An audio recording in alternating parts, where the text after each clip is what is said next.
Bueno, continuando con nuestra charla de la sombra del viento, de Carlos Ruiz Zafón.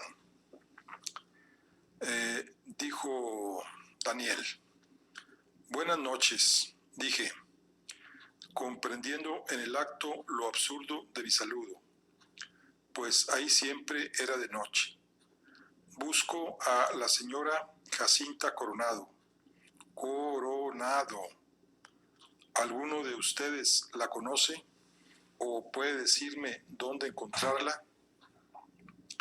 Enfrente, 4 miradas envilecidas de avidez. Aquí hay un pulso, me dije. Quizá no todo está perdido. Jacinta Coronado, insistí. Los 4 internos intercambiaron miradas y asintieron entre sí. Uno de ellos, orondo y sin un solo pelo visible en todo el cuerpo, parecía el cabecilla. Su semblante y su donaire a la luz de aquel terrario de escatologías me hizo pensar en un Nerón feliz, pulsando su arpa mientras Roma se pudría a sus pies. Con ademán majestuoso, el César Nerón me sonrió, juguetón. Le devolví el gesto esperanzado. El interfecto me indicó que me acercase, como si quisiera susurrarme al oído. Dudé, pero me avine a sus condiciones. ¿Puede usted decirme dónde encontrar a la señora Jacinta Coronado?, pregunté por última vez. Acerqué el oído a los labios del interno, tanto que pude sentir su aliento fétido y tibio en la piel. Temí que me mordiese, pero inesperadamente procedió a dispensar una ventosidad de formidable contundencia. Sus compañeros echaron a reír y a dar palmas. Me retiré unos pasos, pero el efluvio flatulento ya me había prendido sin remedio. Fue entonces cuando advertí junto a mí a un anciano encogido sobre sí mismo, armado con barbas de profeta, pelo ralo y ojos de fuego, que se sostenía con un bastón y les contemplaba con desprecio. Pierde usted el tiempo, joven. Juanito solo sabe tirarse pedos y esos lo único que sabe es reírselos y aspirarlos. Como ve, aquí la estructura social no es muy diferente a la del mundo exterior. El anciano filósofo hablaba con voz grave y dicción perfecta. Me miró de arriba abajo, calibrando. Busca usted a la Jacinta, me pareció oír.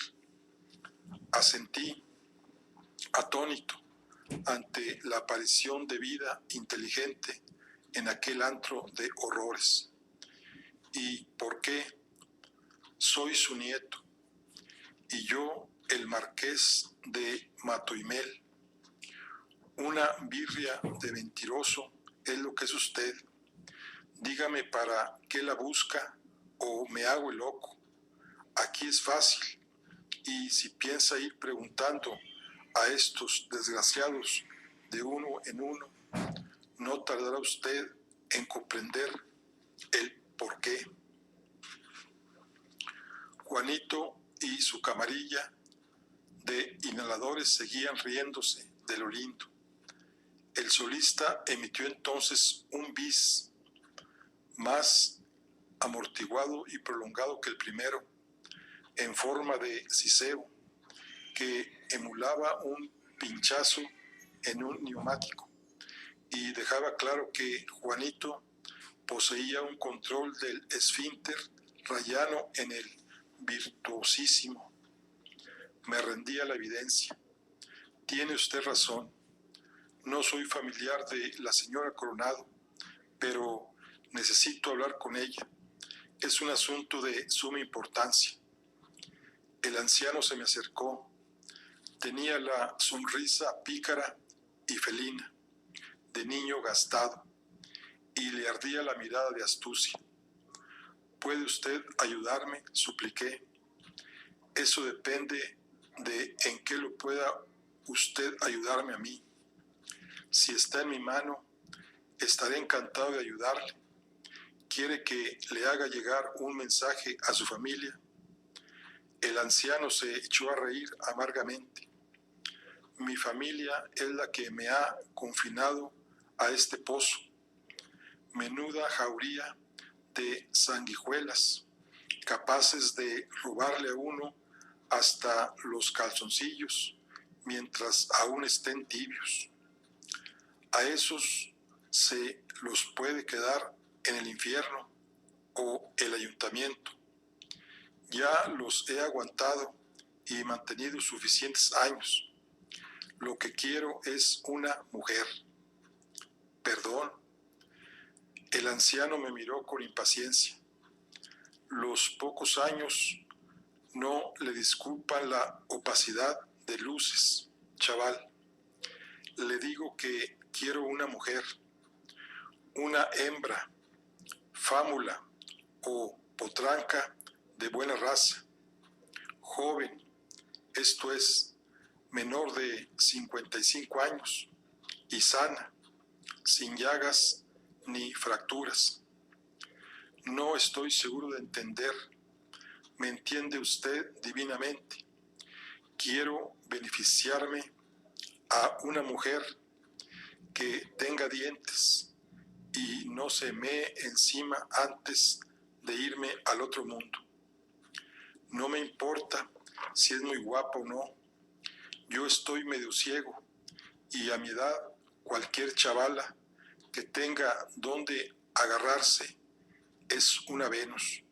Me explico, como un libro abierto, pero no veo cómo le voy a encontrar yo una mujer. Cuando yo tenía la edad de usted, había algo en el sector servicios llamado damas de virtud fácil. Ya sé que el mundo cambia, pero nunca en lo esencial. Consígame una, llenita y cachonda, y haremos negocios.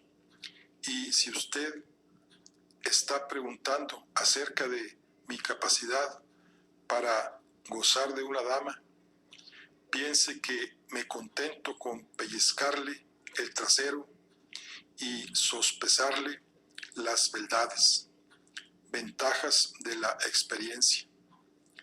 Los tecnicismos son cosa suya, pero ahora no puedo traerle a una mujer aquí.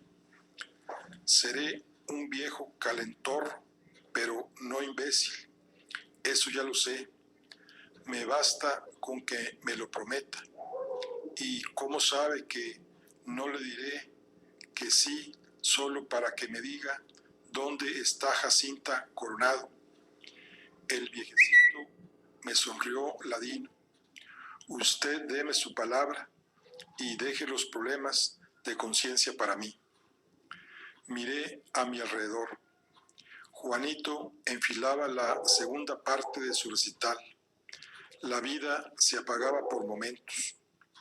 La petición de aquel abuelete picantón era lo único que me pareció tener sentido en aquel purgatorio.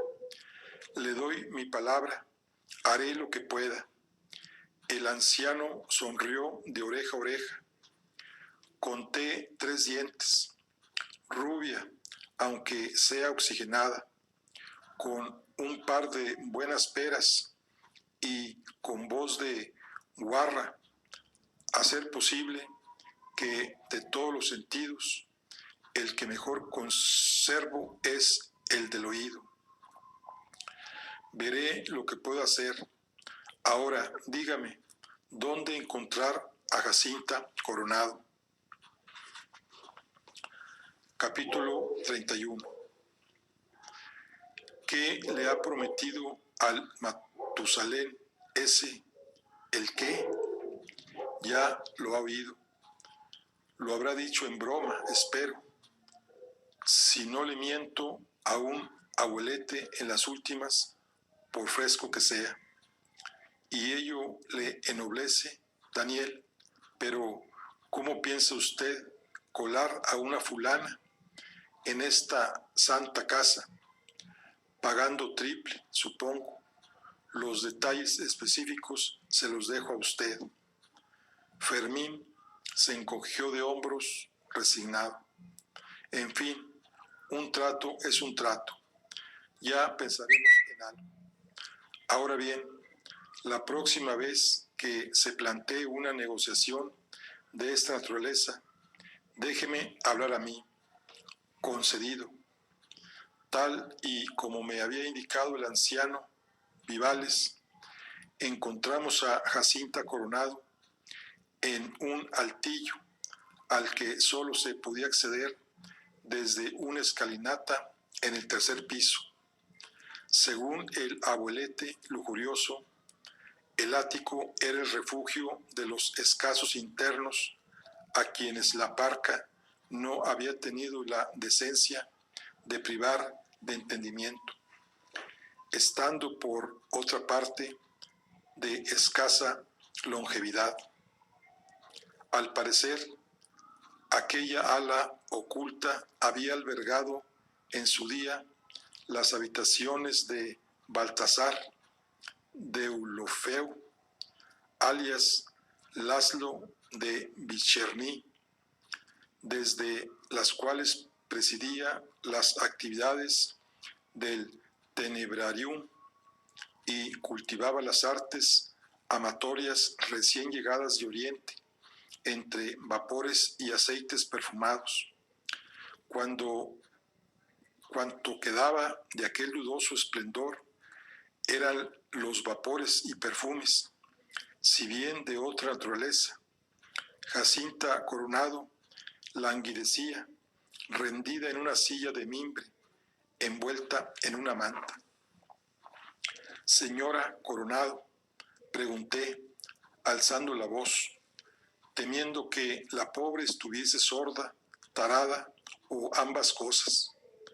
La anciana nos examinó con detenimiento y cierta reserva.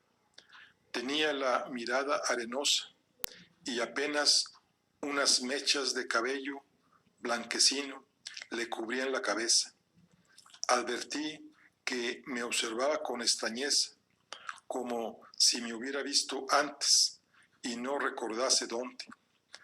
Temí que Fermín se apresurase a presentarme como el hijo de Carax o algún ardid semejante, pero se limitó a arrodillarse a la vera de la anciana y a tomar su mano temblorosa y ajada. Jacinta, yo soy Fermín y este pimpollo es mi amigo Daniel.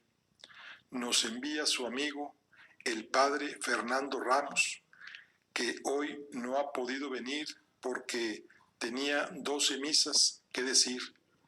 Ya sabe cómo es eso del santoral, pero le envía a usted muchísimos recuerdos. ¿Cómo se encuentra usted? La anciana sonrió dulcemente a Fermín. Mi amigo le acarició el rostro y la frente. La anciana agradecía el tacto de otra piel como un gato faldero. Sentí que se me estrechaba la garganta. Qué pregunta más tonta, ¿verdad?, continuó Fermín. A usted lo que le gustaría es estar por ahí marcándose un chotis, porque tiene usted planta de bailarina. Se lo debe de decir todo el mundo. No le había visto tratar con tanta delicadeza a nadie, ni siquiera a la Bernarda. Las palabras eran pura salamería, pero el tono y la expresión de su rostro eran sinceros. «Qué cosas más bonitas, dice usted», murmuró con una voz rota de no tener con quién hablar o nada que decir. Ni la mitad de bonitas que usted, Jacinta. ¿Cree que le podríamos hacer unas preguntas, como en los concursos de la radio, sabe? La anciana pestañeó por toda respuesta. Yo diría que es un sí. ¿Se acuerda usted de Penélope, Jacinta? Penélope Aldaya. Es de ella de quien quisiéramos preguntarle. Jacinta asintió, la mirada encendida de súbito. Mi niña, murmuró, y pareció que nos iba a echar a llorar ahí mismo. La misma, ¿se acuerda, Nosotros somos amigos de Julián, Julián Carax, el de los cuentos de miedo.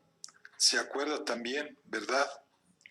Los ojos de la anciana brillaban, como si las palabras y el tacto de la piel le devolviesen a la vida por momentos.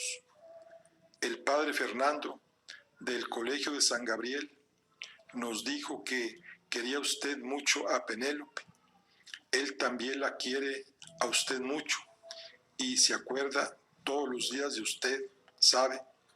Si no viene más a menudo es porque el nuevo obispo, que es un trepa, lo fríe con un cupo de misas que lo tienen afónico. ¿Ya come usted bien?, preguntó de súbito la anciana inquieta. Trago como una lima, Jacinta. Lo que ocurre es que tengo un metabolismo muy masculino y lo quemo todo. Pero aquí donde me ve, debajo de esta ropa, es todo puro músculo. Toque, como Charles Atlas, pero más velludo. Jacinta asintió más tranquila. Solo tenía ojos para Fermín. A mí me había olvidado completamente. ¿Qué puede decirnos de Penélope y de Julián? Me la quitaron entre todos, dijo, a mi niña. Me adelanté para decir algo, pero Fermín me lanzó una mirada que decía, cállate. ¿Quién le quitó a Penélope, Jacinta? ¿Se acuerda usted? El Señor, dijo, alzando los ojos con temor, como si temiera que alguien pudiera oírnos. Fermín pareció calibrar el énfasis del gesto de la anciana y siguió su mirada hacia las alturas, cotejando posibilidades. ¿Se refiere usted a Dios Todopoderoso, Emperador de los cielos, o más bien al señor padre de la señorita Penélope, don Ricardo? ¿Cómo está Fernando?, preguntó la anciana. El cura, como una rosa. El día menos pensado le hacen papa y la instala usted en la Capilla Sixtina. Le manda muchos recuerdos.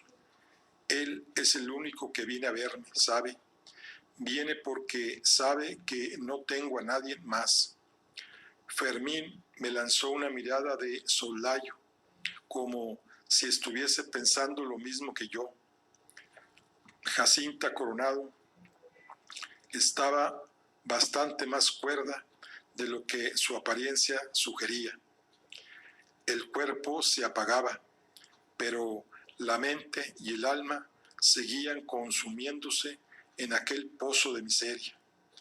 Me pregunté cuántos más como ella y cómo el viejecillo licencioso que nos había indicado dónde encontrarla habría atrapados allí.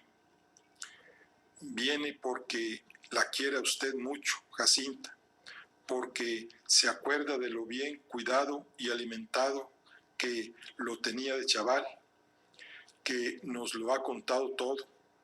¿Se acuerda usted, Jacinta? ¿Se acuerda de entonces, de cuando iba a recoger a Jorge al colegio, de Fernando y de Julián? Julián. Su voz era un susurro arrastrado, pero la sonrisa la traicionaba. ¿Se acuerda usted de Julián Carax, Jacinta? Me acuerdo del día que Penélope me dijo que se iba a casar con él. Fermín y yo nos miramos atónitos. ¿A casar? ¿Cuándo fue eso, Jacinta? El día que le vio por primera vez. Tenía 13 años y no sabía ni quién era ni cómo se llamaba. ¿Cómo sabía entonces que se iba a casar con él? Porque lo había visto en sueños. De niña, María Jacinta Coronado estaba convencida de que el mundo se acababa a las afueras de Toledo y de que más allá de los confines de la ciudad no había sino tinieblas y océanos de fuego. Jacinta había sacado aquella idea de un sueño que tuvo durante una fiebre que casi había acabado con ella a los 4 años. Los sueños empezaron con aquella fiebre misteriosa de la que algunos culpaban a la picadura de un enorme alacrán rojo que un día apareció en la casa y al que nunca se volvió a ver, y otros a los malos oficios de una monja loca que se infiltraba por las noches en las casas para envenenar a las niñas y que años más tarde moriría en el garrote vil, declamando el Padre Nuestro al revés y con los ojos salidos de las órbitas al tiempo que una nube roja se extendía sobre la ciudad y descargaba una tormenta de escarabajos muertos. En sus sueños, Jacinta veía el pasado, el futuro, y a veces vislumbraba secretos y misterios de las viejas calles de Toledo. Uno de los personajes habituales que veía en sus sueños era Zacarías, un ángel que vestía siempre de negro y que iba acompañado de un gato oscuro de ojos amarillos cuyo aliento olía a azufre. Zacarías lo sabía todo. Le había vaticinado el día y la hora en que iba a morir su tío Venancio, el mercachifle de ungüentos y aguas benditas. Le había desvelado el lugar en que su madre, beata de pro, escondía un pliego de cartas de un ardoroso estudiante de medicina, de pocos recursos económicos, pero sólidos conocimientos de anatomía, en cuya alcoba, en el callejón de Santa María, había descubierto las puertas del paraíso por adelantado. Le había anunciado que la quería mal, le había anunciado que había algo malo clavado en su vientre, un espíritu muerto que la quería mal y que solo conocería el amor de un hombre, un amor vacío y egoísta, que le rompería el alma en dos. Le había augurado que vería perecer en vida todo aquello que amaba y que antes de llegar al cielo visitaría el infierno. El día de su primera menstruación, Zacarías y su gato sulfúrico desaparecieron de sus sueños, pero años más tarde, Jacinta habría de recordar las visitas del ángel de negro con lágrimas en los ojos, pues todas sus profecías se habían cumplido. Así, cuando los médicos diagnosticaron que nunca podría tener hijos, Jacinta no se sorprendió. Tampoco se sorprendió, aunque casi se murió de pena, cuando su esposo, de 3 años, le anunció que la abandonaba por otra, porque ella era como un campo yermo y baldío que no daba fruto, porque no era mujer. En ausencia de Zacarías, a quien tomaba por emisario de los cielos, pues de negro o no, era un ángel luminoso y el hombre más guapo que había visto o soñado jamás, la Jacinta hablaba con Dios a solas, en los rincones, sin verle y sin esperar que él se molestase en contestar, porque había mucha pena en el mundo y lo suyo, al fin y al cabo, eran pequeñeces. Todos sus monólogos con Dios versaban sobre el mismo tema. Solo deseaba una cosa en la vida: ser madre, ser mujer. Un día de tantos, rezando en la catedral, se le acercó un hombre, a quien reconoció como Zacarías. Vestía como siempre y sostenía su gato malicioso en el regazo. No había envejecido un solo día y seguía luciendo aquellas uñas magníficas de duquesa, largas y afiladas. El ángel le confesó que acudía él porque Dios no pensaba contestar a sus plegarias. Zacarías le dijo que no se preocupase, porque de un modo o de otro, él le enviaría una criatura. Se inclinó sobre ella, susurró la palabra Tibidabo y la besó en los labios muy tiernamente. Al contacto de aquellos labios finos de caramelo, la Jacinta tuvo una visión. Tendría una niña sin necesidad de conocer varón, lo cual, a juzgar por la experiencia de 3 años de alcoba con el esposo que insistía en hacer sus cosas sobre ella mientras le tapaba la cabeza con una almohada y le murmuraba: «No mires, guarra», le supuso un alivio. Esa niña vendría ella en una ciudad muy lejana, atrapada entre una luna de montañas y un mar de luz, una ciudad forjada de edificios que solo podían existir en sueños. Luego, Jacinta no supo decir si la visita de Zacarías había sido otro de sus sueños o si realmente el ángel había acudido a ella en la catedral de Toledo con su gato y sus uñas escarlata recién manicuradas. De lo que no dudó un instante fue de la veracidad de aquellas predicciones. Aquella misma tarde consultó con el diácono de la parroquia, que era un hombre leído y que había visto mundo. Se decía que había llegado hasta Andorra y que chapurreaba el vascuence.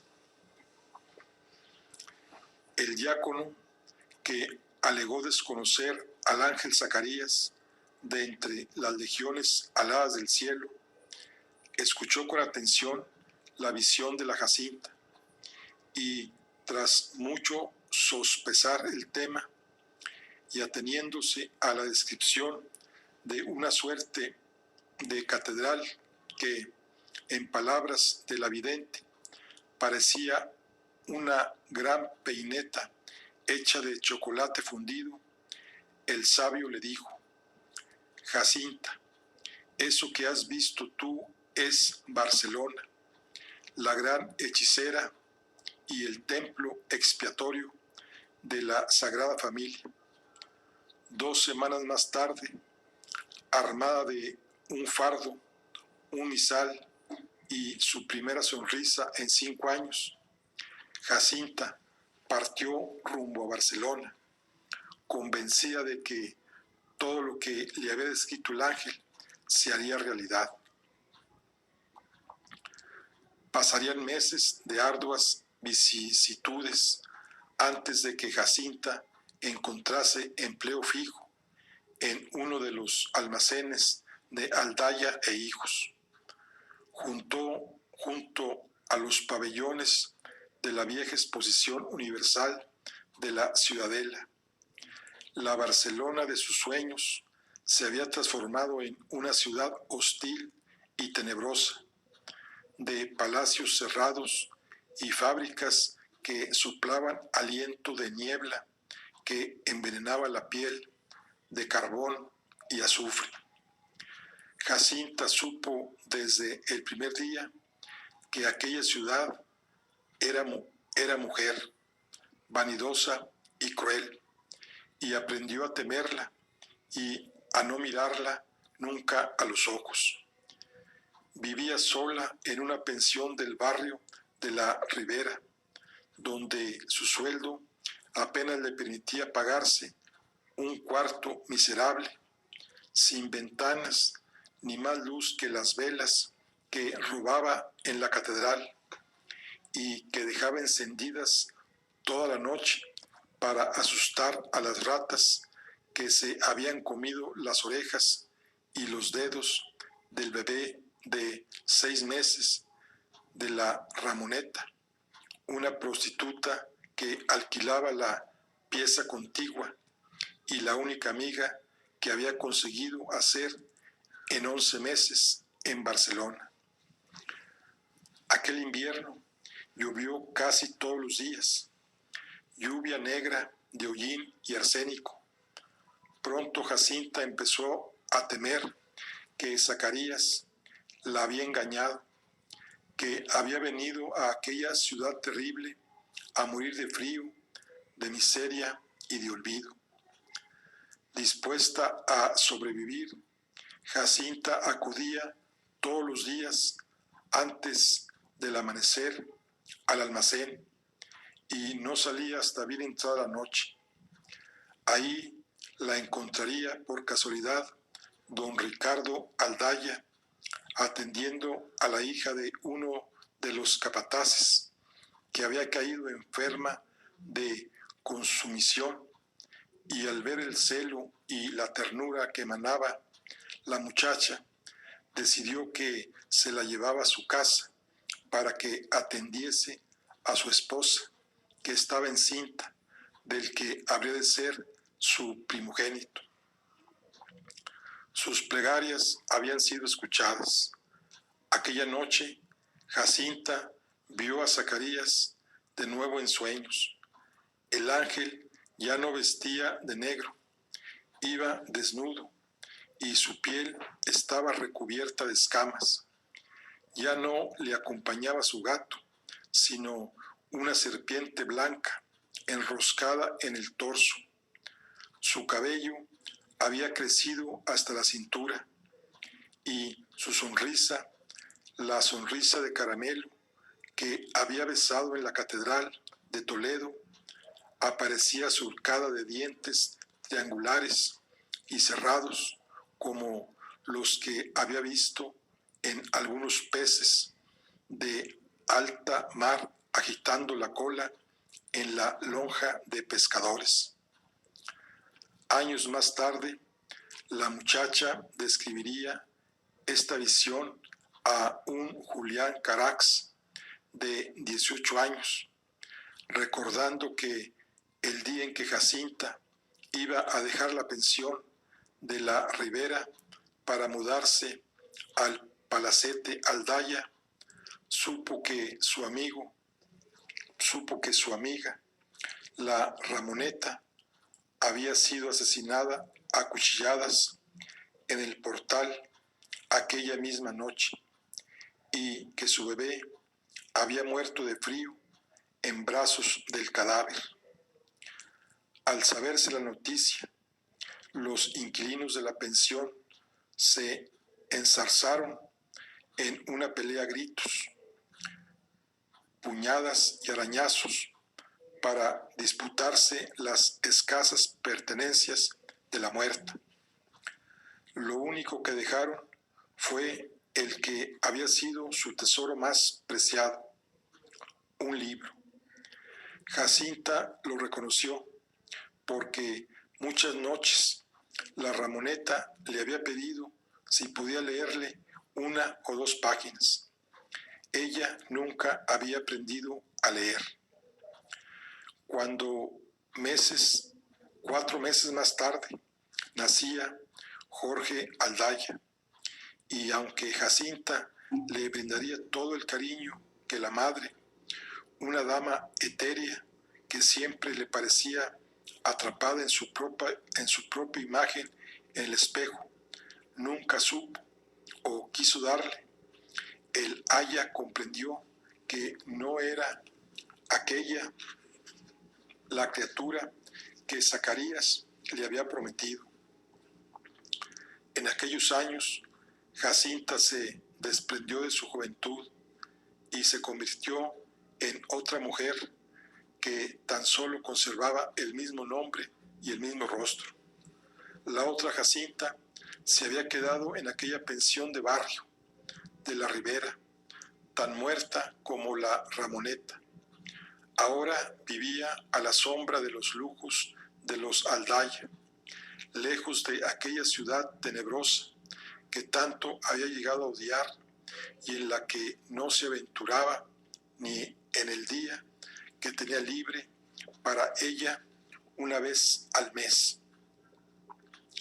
Aprendió a vivir a través de otros, de aquella familia que cabalgaba en una fortuna que apenas podía llegar a comprender. Vivía esperando a aquella criatura que sería una niña como la ciudad y a la que entregaría todo el amor con que Dios le había envenenado el alma. A veces Jacinta se preguntaba si aquella paz somnolienta que devoraba sus días, aquella noche de la conciencia, era lo que algunos llamaban felicidad, y quería creer que Dios, en su infinito silencio, había a su manera respondido a sus plegarias. Penélope Aldaya nació en la primavera de 1903.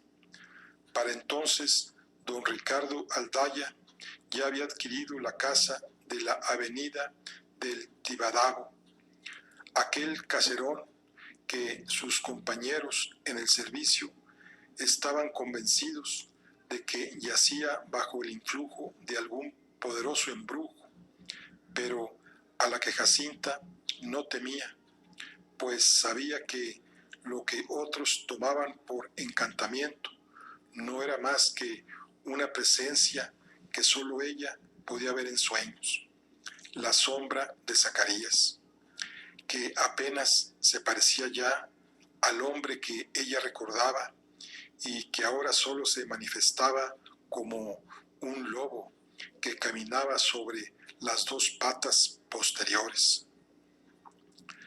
Penélope fue una niña frágil, pálida y liviana. Jacinta la vio crecer como a una flor rodeada de invierno. Durante años la veló cada noche, preparó personalmente todas y cada una de sus comidas, cosió sus ropas, estuvo a su lado cuando pasó 1001 enfermedades, cuando dijo sus primeras palabras, cuando se hizo mujer. La señora Aldaya era una figura más en el decorado, una pieza que entraba y salía de la escena, siguiendo los dictados del decoro. Antes de acostarse, acudía a despedirse de su hija y le decía que la quería más que a nada en el mundo, que ella era lo más importante del universo para ella. Jacinta nunca le dijo a Penélope que la quería. El Aya sabía que quien quiere de verdad quiere en silencio, con hechos y nunca con palabras.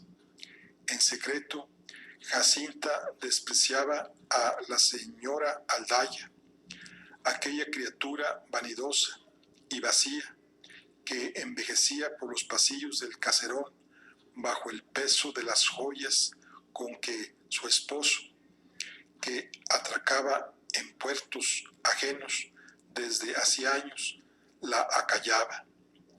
La odiaba porque de entre todas las mujeres Dios la había escogido a ella para dar a luz a Penélope, mientras que su vientre, el vientre de la verdadera madre, permanecía yermo y baldío. Con el tiempo, como si las palabras de su esposo hubieran sido proféticas, Jacinta perdió hasta las formas de mujer. Había perdido peso y su figura recordaba el semblante adusto que dan la piel cansada y el hueso. Sus pechos habían menguado hasta convertirse en soplos de piel. Sus caderas parecían las de un muchacho y sus carnes duras y angulosas resbalaban hasta en la vista de don Ricardo Aldaya, a quien le bastaba intuir un brote de exuberancia para embestir con furia, como bien sabían todas las doncellas de la casa y las de las casas de sus allegados. Es mejor así, se decía Jacinta. No tenía tiempo para tonterías. Todo su tiempo era para Penélope. Leía para ella, la acompañaba a todas partes, la bañaba, la vestía, la desnudaba, la peinaba, la sacaba a pasear, la acostaba y la despertaba, pero sobre todo hablaba con ella. Todos la tomaban por una haya lunática, una solterona sin más vida que su empleo en la casa, pero nadie sabía la verdad. Jacinta no solo era la madre de Penélope, era su mejor amiga. Desde que la niña empezó a hablar y articular pensamientos, que fue mucho más pronto de lo que Jacinta recordaba, en ninguna otra criatura, ambas compartían sus secretos, sus sueños y sus vidas. El paso del tiempo solo acrecentó esta unión. Cuando Penélope alcanzó la adolescencia, ambas eran ya compañeras inseparables. Jacinta vio florecer a Penélope en una mujer cuya belleza y luminosidad no solo eran evidentes a sus ojos enamorados. Penélope era luz. Cuando aquel enigmático muchacho llamado Julián llegó a la casa, Jacinta advirtió desde el primer momento que una corriente circulaba entre él y Penélope. Un vínculo les unía, similar al que unía a ella con Penélope, y al tiempo diferente, más intenso, peligroso. Al principio creyó que llegaría a odiar al muchacho, pero pronto comprobó que no odiaba a Julián Carax, ni podría odiarlo nunca. A medida que Penélope iba cayendo en el embrujo de Julián, ella también se dejó arrastrar y con el tiempo solo deseó lo que Penélope deseara. Nadie se había dado cuenta, nadie había prestado atención, pero como siempre, lo esencial de la cuestión había sido decidido antes de que empezase la historia, y para entonces ya era tarde. Habrían de pasar muchos meses de miradas y anhelos vanos antes de que Julián Carax y Penélope pudieran estar a solas. Vivían de la casualidad. Se encontraban en los pasillos, se observaban desde extremos opuestos de la mesa, se rozaban en silencio, se sentían en la ausencia. Cruzaron sus primeras palabras en la biblioteca de la casa de la avenida del Tibidabo, una tarde de tormenta en que Villa Penélope se inundó de reluz de cirios, apenas unos segundos robados a la penumbra, en que Julián creyó ver en los ojos de la muchacha la certeza de que ambos sentían lo mismo, que les devoraba el mismo secreto.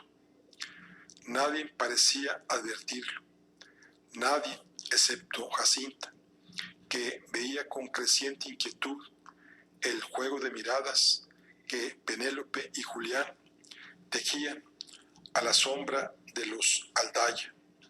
Temía por ellos. Ya por entonces había empezado Julián a pasar las noches en blanco, escribiendo relatos desde la medianoche al amanecer, donde vaciaba su alma para Penélope.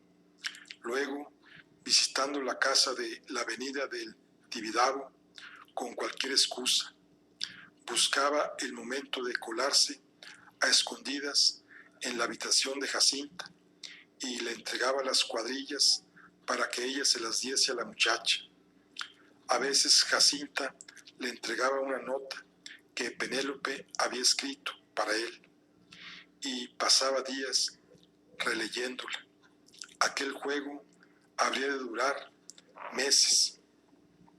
Mientras el tiempo les robaba la suerte, Julián hacía cuanto era necesario para estar cerca de Penélope. Jacinta le ayudaba, por ver feliz a Penélope, por mantener viva aquella luz. Julián, por su parte, sentía que la inocencia casual del inicio se desvanecía y era necesario empezar a sacrificar terreno. Así empezó a mentir a don Ricardo sobre sus planes de futuro, a exhibir un entusiasmo de cartón por un porvenir en la banca y en las finanzas, a fingir un afecto y un apego por Jorge Aldaya que no sentía, para justificar su presencia casi constante en la casa de la avenida del Tibidabo, es decir, solo aquello que sabía que los demás deseaban oírle decir, a leer sus miradas y sus anhelos, a encerrar la honestidad y la sinceridad en el calabozo de las imprudencias, a sentir que vendía su alma a trozos y a temer que si algún día llegaba a merecer a Penélope, no quedaría ya nada del Julián que la había visto por primera vez. A veces Julián se despertaba al alba, ardiendo de rabia, deseoso de declararle al mundo sus verdaderos sentimientos, de encarar a don Ricardo Aldaya y decirle que no sentía interés alguno por su fortuna, sus barajas de futuro y su compañía, que tan solo deseaba a su hija Penélope y que pensaba llevarla tan lejos como pudiera de aquel mundo vacío y amortajado en el que la había apresado. La luz del día disipaba su coraje. En ocasiones, Julián se sinceraba con Jacinta, que empezaba a querer al muchacho más de lo que hubiera deseado. A menudo Jacinta se separaba momentáneamente de Penélope y, con la excusa de ir a recoger a Jorge al colegio de San Gabriel, visitaba a Julián y le entregaba mensajes de Penélope. Fue así como conoció a Fernando, que muchos años más tarde habría de ser el único amigo que le quedaría mientras esperaba la muerte en el infierno de Santa Lucía que le había profetizado el ángel Zacarías. A veces, con malicia, el aya llevaba a Penélope con ella y facilitaba un encuentro breve entre los dos jóvenes, viendo crecer entre ellos un amor que ella nunca había conocido, que se le había negado. Fue también por entonces cuando Jacinta advirtió la presencia sombría y turbadora de aquel muchacho silencioso al que todos llamaban Francisco Javier, el hijo del conserje de San Gabriel. Le sorprendía espiándolos, leyendo sus gestos desde lejos y devorando a Penélope por los ojos. Jacinta conservaba una fotografía que el retratista oficial de los Aldaya, Recasén, había tomado de Julián y de Penélope a la puerta de la sombrería de la Ronda de San Antonio. Era una imagen inocente, tomada al mediodía, en presencia de don Ricardo y de Sofía Carax. Jacinta la llevaba siempre consigo.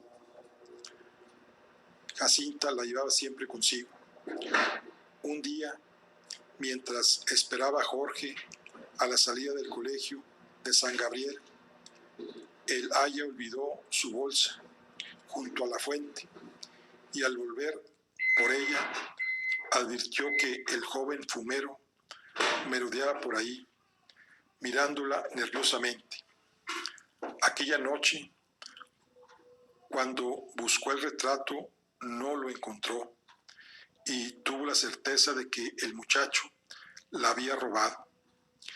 En otra ocasión, semanas más tarde, Francisco Javier Fumero se aproximó al aya y le preguntó si podía hacerle llegar algo a Penélope de su parte.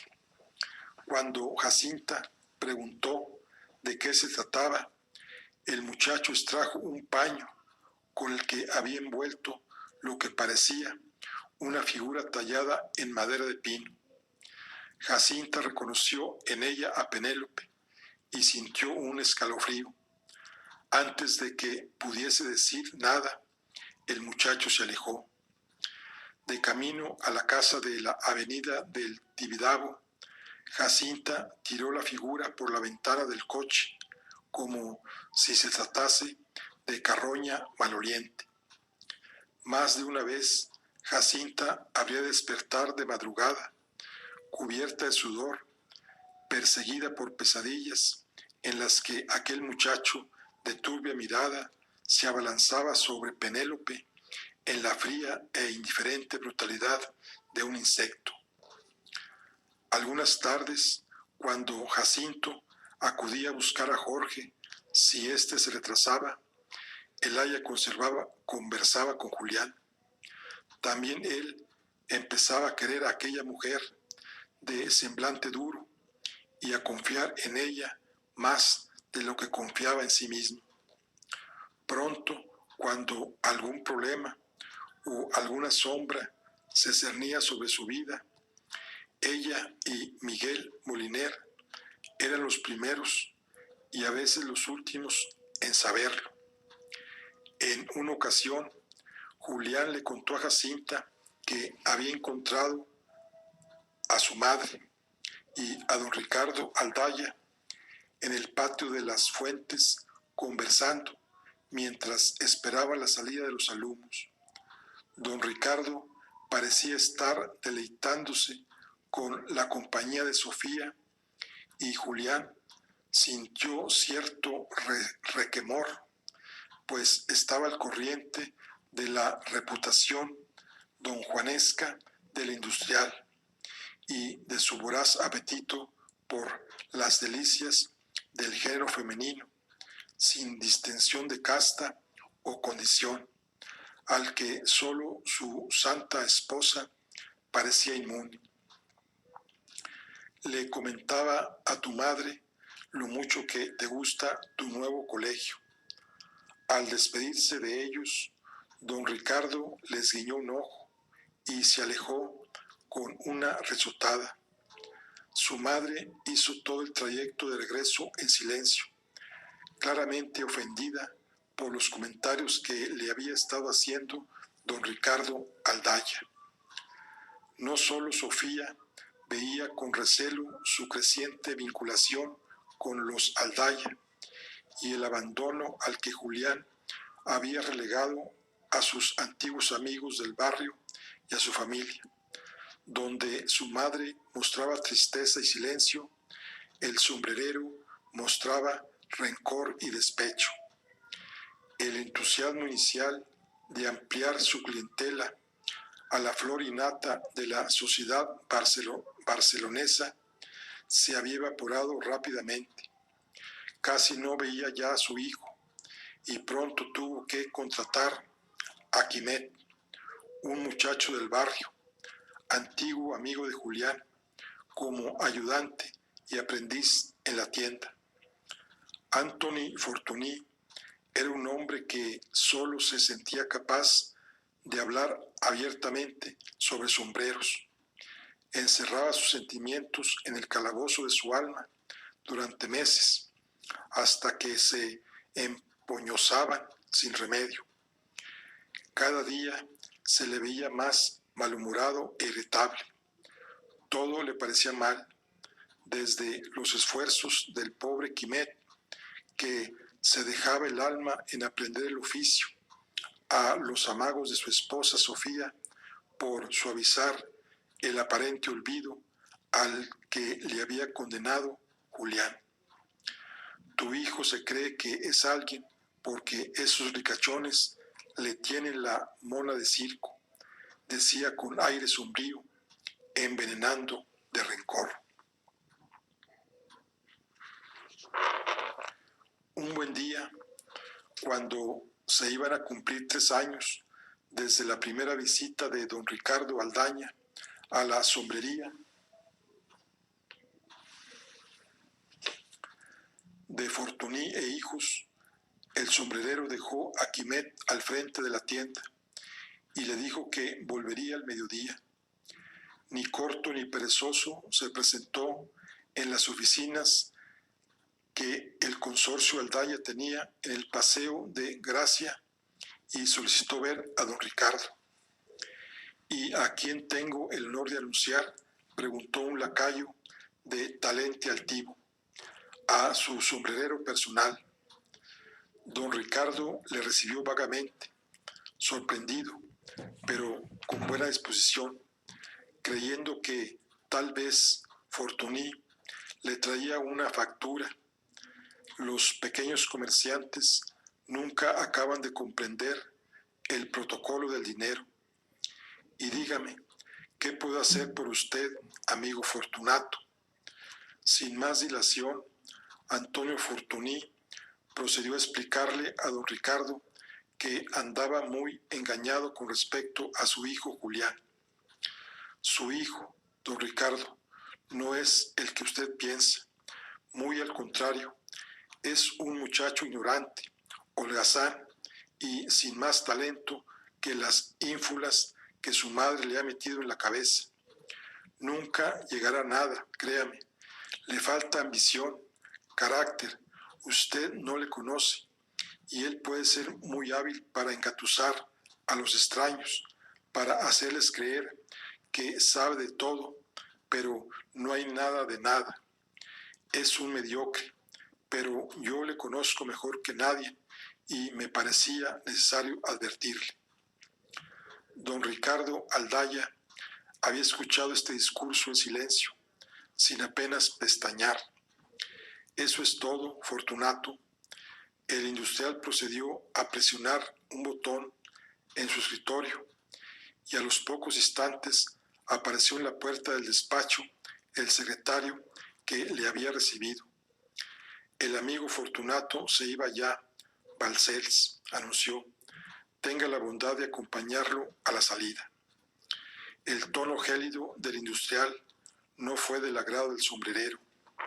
Con su permiso, don Ricardo, es Fortuny, no Fortunato. Lo que sea, Es usted un hombre muy triste, Fortuny.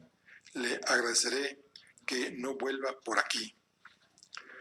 Cuando Fortuny se encontró de nuevo en la calle, se sintió más solo que nunca, convencido de que todos estaban contra él. Apenas días más tarde, los clientes de Postín que le habían granjeado su relación con Aldaya empezaron a enviar mensajes cancelando sus encargos y saldando sus cuentas.